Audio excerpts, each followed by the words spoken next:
Salam sejahtera dan salam serakku sayang bersama saya Janet Bennett.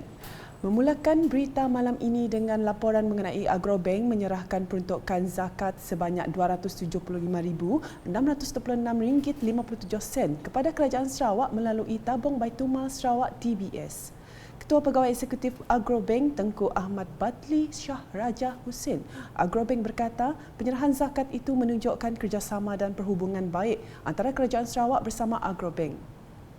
Tujuan kami berkunjung kepada Premier Sarawak ialah pertama sekali untuk menyerahkan zakat Agrobank kepada negeri Sarawak, diperuntukkan kepada negeri Sarawak berjumlah RM275,000 dan kami juga membincangkan pelbagai kolaborasi di antara Agrobank dengan Kerajaan Negeri Sarawak, terutamanya berkenaan dengan pertanian dan bagaimana usaha sama dapat dijalankan antara Kerajaan Sarawak dengan pihak Agrobank melalui beberapa agensi di bawah Government Sarawak seperti Selcom, Sakra Sarawak Land Development Berhad dan beberapa agensi lain.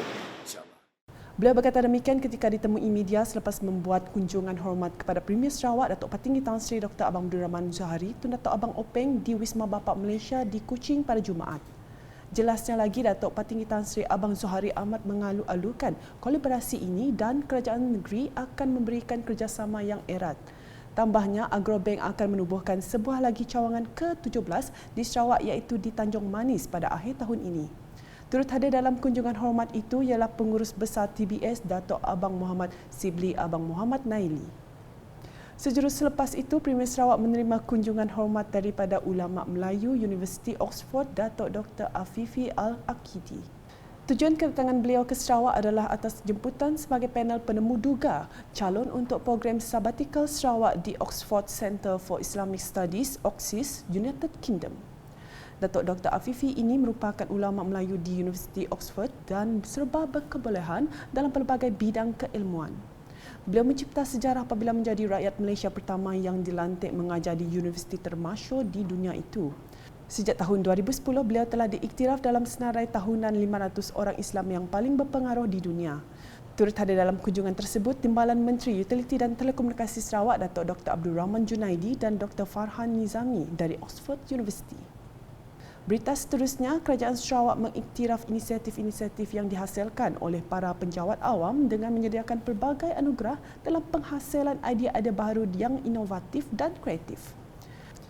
Menurut Timbalan Premier Sarawak Datuk Amawan Tengah Aliasan, Konvensyen Kumpulan Inovatif dan Kreatif KIK Kementerian Sumber Asli dan Pembangunan Bandar MUTAD sebenarnya telah lama dilaksanakan untuk melonjakkan prestasi, meningkatkan kecekapan serta keberkesanan penyampaian perkhidmatan kerajaan.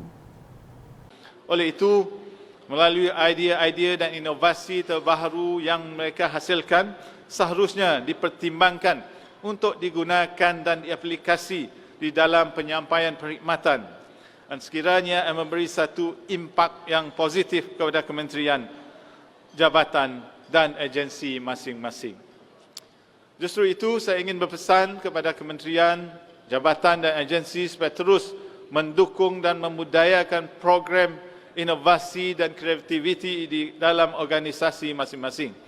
Ini kerana kita melihat banyak manfaat yang terhasil melaluinya seperti pembentukan kumpulan KIK dalam menyelesaikan masalah-masalah di dalam sistem penyampaian perkhidmatan masing-masing. Beliau berkata demikian dalam majlis penutupan dan penyampaian anugerah inovasi Trofi Menteri Sumber Asli dan Pembangunan Bandar tahun 2022 melalui teks ucapan yang dibacakan oleh Setiausaha Tetap Kementerian Sumber Asli dan Pembangunan Bandar Sarawak Datuk Zaidi Mahdin di Kuching pada Khamis. Sementara itu, pertandingan dalam program ini turut menyaksikan kumpulan Roy Vai D9 muncul sebagai Johan dengan membawa pulang 2 trofi iaitu Anugerah Inovasi Menteri Sumber Asli dan Pembangunan Sarawak dan trofi juara kementerian serta wang tunai sebanyak RM2,000 dan sijil. Naib Johan pula telah dimenangi oleh kumpulan Lens Tahai Q yang membawa pulang wang tunai RM1,500, sijil dan trofi, manakala tempat ketiga pula dimenangi oleh kumpulan Night of Batang Lupa dan bawa pulang wang tunai sebanyak RM1,000, sijil dan trofi. Laporan berikutnya, Jelajah Agenda Nasional Malaysia ANMS merupakan agenda negara yang signifikan untuk menggalakkan rakyat Malaysia hidup sihat sejahtera.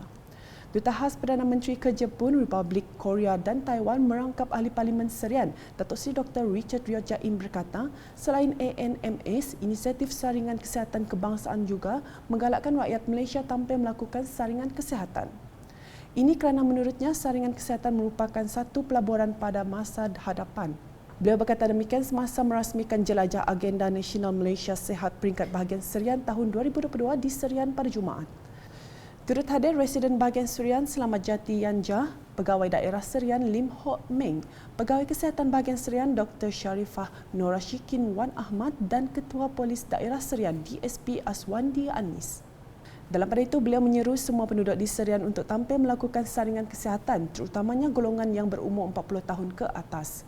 Katanya perkhidmatan saringan kesihatan ini boleh didapati di semua klinik kesihatan kerajaan, PKB40, Perseko dan Lembaga Penduduk dan Pembangunan Keluarga Negara LPPKN. Seterusnya, Biro Pengaduan Awam BPA telah menerima kunjungan hormat daripada Timbalan Menteri di Jabatan Premier Sarawak, Integriti dan Ombudsman Datuk Mursyid Diranja Dr. Juanda Jaya baru-baru ini.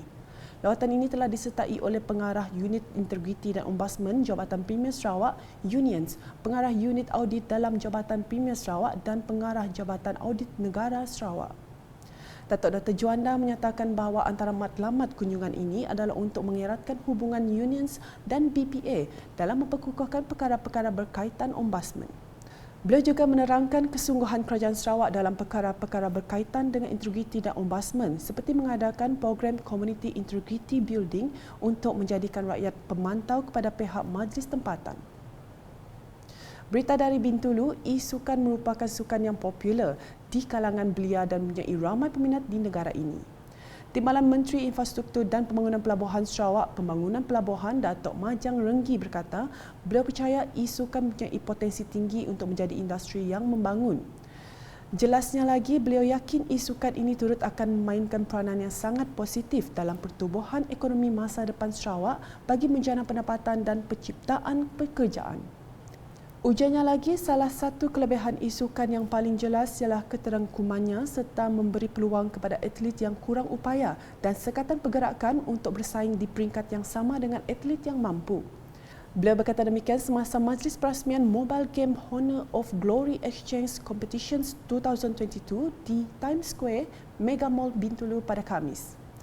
Sementara itu, Ahli Dewan Undangan Negeri Adun Samalaju berkenaan memberitahu sambutan Hari Kebangsaan dan Malaysia pada tahun ini bertemakan Keluarga Malaysia Teguh Bersama selaras dengan komitmen dan konsep keharmonian keluarga besar yang berteraskan keterangkuman, kebersamaan dan kesyukuran.